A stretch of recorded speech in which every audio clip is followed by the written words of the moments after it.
Bonjour, je voudrais vous parler aujourd'hui du syndrome de la page blanche. Vous savez, c'est cette angoisse qui s'empare de l'écrivain lorsqu'il a une feuille blanche devant lui ou lorsqu'il est devant l'écran. Là, il n'arrive plus à écrire quoi que ce soit. Il a des sueurs froides, il a la nausée, il a le vertige, ainsi de suite. C'est tout un tas de syndromes physiologiques.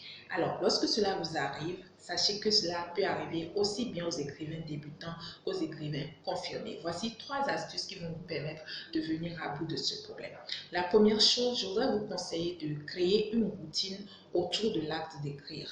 Créez par exemple un endroit, choisissez un endroit où vous êtes à l'aise, où vous aimez vous installer pour écrire. Ensuite, choisissez un moment qui vous plaît dans la journée, par exemple le matin au réveil ou le soir avant d'aller au lit. C'est à vous de voir le moment qui vous convient. La deuxième chose, fixez-vous des objectifs. Dites-vous par exemple, tous les jours, je dois écrire une page et tenez-vous-en à votre objectif. Et lorsque vous arrivez à atteindre votre objectif, donnez-vous des gratifications. Regardez par exemple l'épisode suivant de votre série que vous aimez tant.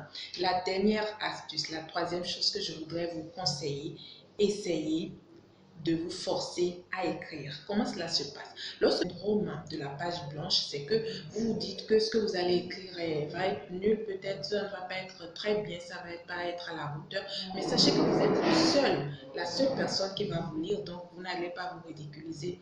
Écrivez donc ce qui vous passe par la tête, même si vous avez l'impression que c'est nul. Et ensuite, le lendemain, relisez-vous et faites l'effort de corriger et de l'améliorer pour que cela soit potable à vos yeux.